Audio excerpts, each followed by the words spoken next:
This is Standing Watch. And now, Evangelist Norbert Link. Greetings everyone, and welcome back to our Standing Watch program. Many are happy, many are concerned, many are angry, many are jubilant. Many call for revenge, while others call for reason. Today's date, when I am producing this program, March 29, 2017, will enter history as an unparalleled important event. But at the same time, another important historical event recently happened on Saturday, March 25, 2017. And in this program, I will talk about both of these events and I will show you the relationship. Let me begin with an article by The Independent, March 29, saying this. Britain has officially launched the Brexit process, triggering Article 50 and starting a 2-year countdown before the country drops out of the European Union.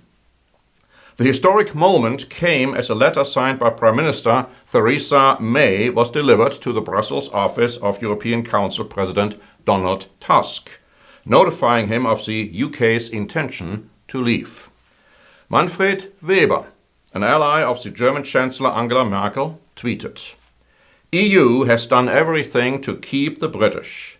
From now on, only the interests of the remaining 440 million Europeans count for us.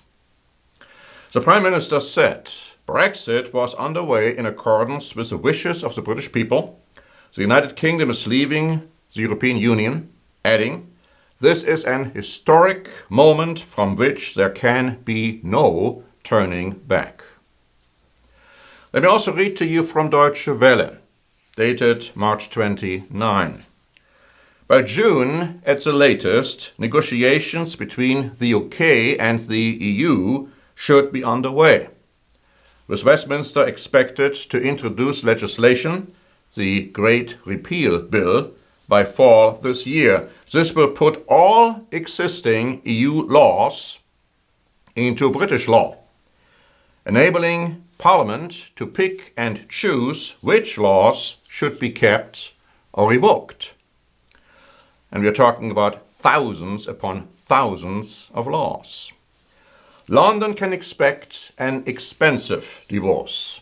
The EU is seeking a 60 billion euro exit bill from the EU, or from the UK rather. Now you heard that correctly. A 60 billion euro exit bill from the UK. Before I go on, I will refer to you to 2 free booklets which we have published, which you absolutely should read. And at the end of the program, we'll give you more information. One is the 10 European revivals of the ancient Roman Empire. And the other one is the fall and rise of Britain and America. These booklets have been telling you for a long time what is happening now. But let's go on with an article by Daily Mail, dated March 29. The PM, Theresa May, is on collision course with Brussels as she demands trade talks before £50 billion divorce bill is settled and threatens to cut security cooperation. But Angela Merkel insists of course this is a British paper, we must agree to pay up first. The tensions between the two sides was underlined when German Chancellor Angela Merkel flatly rejected Mrs. May's call for the talks on the divorce and a future trade deal to happen in parallel. The Huffington Post wrote on March 27, because they of course knew that the Brexit would be triggered, March 29. This week's departures initiation comes just days after EU members gather to celebrate the bloc's 60th anniversary on Saturday, March 25, in Rome. By the end of March 2019, Britain is set to become the first EU member in history to leave Europe's political and economic partnership. A lot remains unknown because Brexit pulls Britain into unprecedented territory. There is a lot at stake. Britain seems to be headed for a hard Brexit, meaning it will likely lose access to the European single market. A hard Brexit would end free movement, one of the EU's fundamental principles that enables its citizens to work and live in other member states without obtaining a work permit. EU leaders could lay out tough terms to discourage other members from leaving. That's a lot to do in 2 years, but when the deadline comes, the UK is out. And again, our 2 booklets, which I referred you to earlier, talks about the fact that the UK will be out of the EU. Der Spiegel wrote on March 24, how much will other EU countries have to pay in the future when the bloc no longer receives the close to 10 billion euros it now gets from Britain? What will happen to the more than 50,000 workers that EU-based countries have transferred to Britain? Also at issue are the rights of the 21.5 million tourists from other EU countries who vacation each year in the United Kingdom, and the 400,000 British retirees who currently live in Europe. They are now wondering who will pay for their health insurance. The 3.2 million EU citizens living in Britain are gripped with fear, as are the 1.2 million British citizens living in other European countries. They are concerned about what will happen with their pensions and whether they will have access to social benefits like unemployment payments. The term dirty Brexit has long since been making the rounds in Brussels and London. This would be a divorce without a joint agreement. The damage to both sides would be immense. Bitter competition in the place of integration and cooperation. So far, the upcoming Brexit, quote-unquote, negotiations. And we will observe some very tense moments. But now what about March 25? Why is that an historic moment? Deutsche Welle wrote on March 25 about something which happened on March 25, saying this: leaders from 27 member states declared Europe is our common future in a final declaration signed at a palace in Rome, where on March 25, 1957, 6 founding states signed the Treaty of Rome, paving the way for today's EU.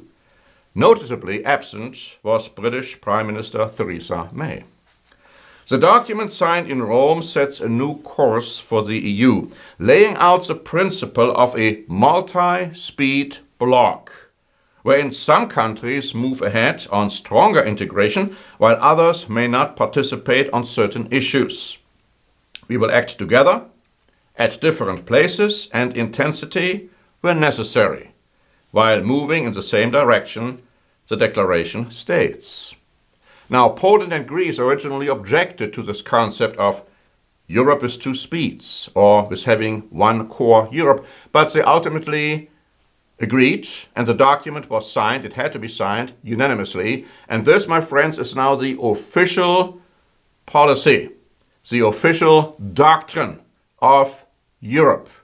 A Europe with 2 speeds, a core Europe and other member states, which, of course, if you have listened to us for a while, you know is in complete accordance with what the Bible says, because ultimately the Bible says there will be 10 nations or groups of nations, core Europe, Europe of 2 speeds, which will then have the power over Europe, and actually which will then give their power, their authority, to a very charismatic leader in Europe.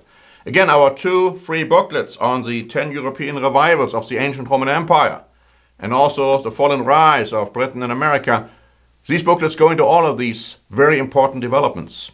And as we have now seen, there have been 2 historic events taking place in March. Events which will determine much of what is going to happen in the immediate future. I thank you very much for listening. This is Norbert Link for the Standing Watch program.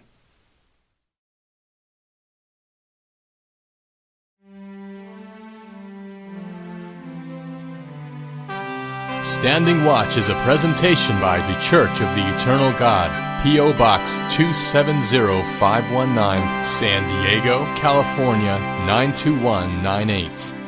More information is also available at our website, eternalgod.org.